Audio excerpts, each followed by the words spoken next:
זה בסדר, זה חלק שני. עכשיו בוא נטעם את המנגו. אבל אני חיכיתי לו. יש לו כאן צבעים.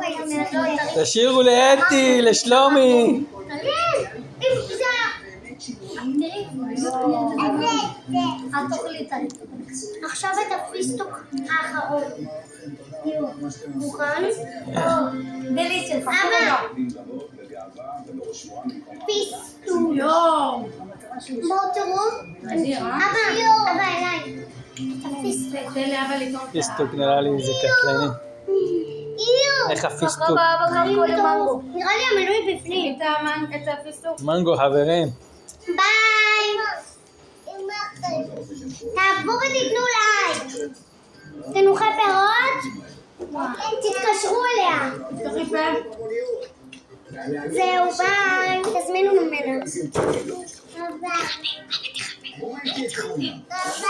הכי טעים. עכשיו אני מעלה. הכי טעים היה לי הבוקר. גם אני.